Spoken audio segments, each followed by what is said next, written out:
आत्मा, ब्रह्म, परमात्मा, इन तीनों में क्या अंतर है? अगर इन तीनों में अंतर है तो वो किस प्रकार है, इनका अनुभव क्या है? आत्मा, ब्रह्म, परमात्मा, परम ज्ञान, आध्यात्मिक यात्रा में अक्सर हम ये शब्द सुनते हैं। तब हमें वहां ये भी जानने को मिलता है कि हमारी आत्मा ही परमात्मा है। अगर हमारे भीतर विराजमान वो आत्मा वही परमात्मा है तो हमें उसका साक्षात्कार क्यों नहीं होता? हम उसे क्यों नहीं जान पाते? वास्तव में आत्मा, ब्रह्म, परमात्मा एक ही नहीं बल्कि तीन अलग अलग तत्व हैं। बिल्कुल ठीक उसी प्रकार से जिस प्रकार आपका यह शरीर और आपके शरीर में विराजमान वो आत्मा दोनों ही अलग हैं, वैसे ही आत्मा, ब्रह्म और परमात्मा में अंतर है। असल में आत्मा ही आपका वास्तविक स्वरूप है, जो इस नाशवान शरीर के सभी लक्षणों और भावों से स्वतंत्र और अप्रभावित है। आत्मा यानी जीव से परे ईश्वर तत्व है, ईश्वर से परे माया है और माया से परे ब्रह्म तत्व है, और इन सब से परे एक तत्व है, सर्वोपरि पर ब्रह्म परमात्मा। वो सर्वोपरि परमात्मा आपकी आत्मा में भी विराजमान होते ही हैं। उस परमात्मा की कृपा से श्रद्धा और विश्वास रखकर योग की साधना करने से स्वयं की आत्मा का उस ब्रह्म के रूप में दर्शन होता है और उस ब्रह्म में पर ब्रह्म परमात्मा का साक्षात्कार भी होता है। परंतु उस पर ब्रह्म परमात्मा की यात्रा शुरू करने के लिए सबसे पहले आपको यह समझना होगा। चलिए मैं इसे थोड़ा सा आसान शब्दों में समझाता हूँ। परमात्मा की यह यात्रा शुरू होती है आपसे, यानी स्वयं से। सबसे पहले आपको बाहरी अनुभवों को देखना होगा, इस भौतिक जगत के अनुभवों को। अच्छा ठीक है, क्या आपने कभी अपने जीवन में गौर किया कि आपको जो भी अनुभव होते हैं, असल में उन अनुभवों का आधार क्या है? आपकी पांचों इंद्रियां ही आपके सभी अनुभवों का आधार है। असल में इस जगत का अपना कोई अनुभव नहीं, कोई आवाज नहीं, कोई सुगंध नहीं, कोई दृश्य नहीं। ये तो है या फिर नहीं है। आपको सुनाई देना, दिखाई देना, ये सुगंध, ये सब कुछ है ही इसलिए क्योंकि आपकी पांचों इंद्रियां हैं। अब सोचो आपकी ये पांचों इंद्रियां ना हो तो क्या आपके लिए ये सब कुछ सत्य होगा? नहीं। जैसे ही आप इस भौतिक जगत में इन्वॉल्व होते हो, देखते हो, छूते हो, पकड़ते हो या कुछ भी करते हो, वैसे ही तुरंत आपकी इंद्रियों के माध्यम से कुछ मैसेजेस जनरेट होते हैं जो आपके मन में जाते हैं, जिसे आप अनुभव का नाम देते हैं। तो आपके दो प्रकार के अनुभव होते हैं, एक तो भौतिक जगत के, दूसरे आपके भीतर आपके मन में चल रहे वो विचार।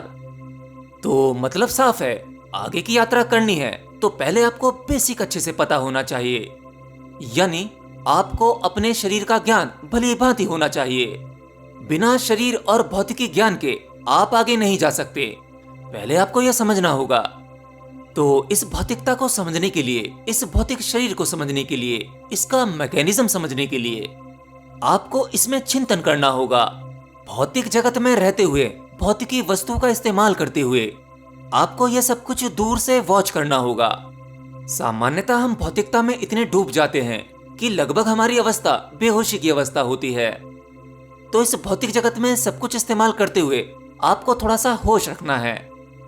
तो जब आप भौतिक शरीर और इस भौतिक जगत के बारे में सब कुछ जानने लगते हो या काफी हद तक जान जाते हो, तब आपको दूसरा स्टेप उठाने की आवश्यकता नहीं, वह स्वयं ही उठ जाता है। और दूसरा स्टेप है भीतर की खोज, उस परमात्मा के अंश यानी आत्मा की खोज। और उस आत्मा की खोज या कहें आत्मज्ञान की खोज के लिए मेरे अनुभव से ध्यान बहुत अच्छी प्रक्रिया है। जैसे ही आपको आत्मज्ञान घटेगा, वैसे ही आप जान पाओगे कि आपके भीतर विराजमान वह आत्मा उसी ब्रह्म का स्वरूप है, उसी परमात्मा का अंश है। आपको जैसे ही आत्मज्ञान होगा और आत्मज्ञान होने के बाद जब आप देखोगे कि आत्मा का स्वरूप वही परमात्मा है, वही ब्रह्म है, इसीलिए एक साधक इस स्टेज पर आके कहता है अहम ब्रह्मास्मि, मैं ही ब्रह्म हूँ। और इस ब्रह्म के बाद बचता है पर ब्रह्म, यानी महापरिनिर्वाण, पर ब्रह्म जहां कुछ नहीं है। इस अवस्था में साधक का सब कुछ खो जाता है। उसका शरीर, आत्मा परमात्मा के भी पार, अनुभव करने वाला, अनुभव रिकॉर्ड करने वाला। इसके बाद कहने को भी कुछ नहीं बचेगा, कहने वाला भी खत्म, अनुभव करने वाला भी खत्म। इसीलिए इस अवस्था में पहुंचने के बाद इसको कहना, एक्सप्लेन करना किसी भी सिद्ध पुरुष के लिए असंभव है।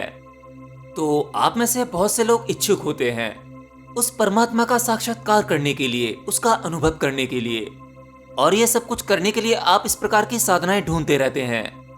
देखिए, अगर आप डायरेक्ट कोई भी बड़ी साधना करेंगे तो ज्यादातर चांसेस हैं कि आप फेल हो जाएंगे।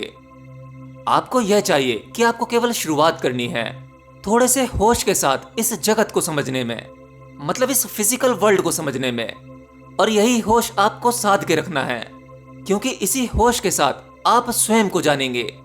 तो धीरे धीरे आपको स्टेप बाय स्टेप आगे बढ़ना चाहिए। असल में अगर आप शुरुआत कर देंगे, जो आपने कर ही दी है, इसीलिए आप मेरे चैनल पर मेरी इस वीडियो को सुन रहे हैं, क्योंकि जिन व्यक्तियों को आत्मा, परमात्मा, इस प्रकार की बातें सुनने में मजा आने लगता है, इंटरेस्ट आने लगता है, उनको इस चीज का इंतजार करने की आवश्यकता नहीं कि उनकी आध्यात्म की यात्रा कब शुरू होगी। वो हो ही चुकी है।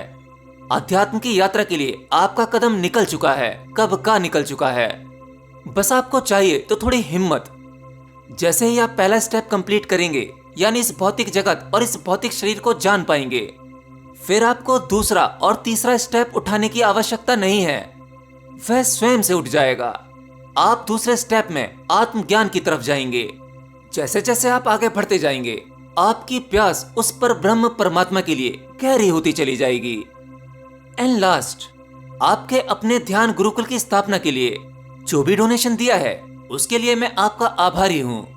आपकी नजर में और भी ऐसे कोई इच्छुक हों जो दान पुण्य करते हैं, अगर वो चाहें तो वो भी अपना सहयोग दे सकते हैं।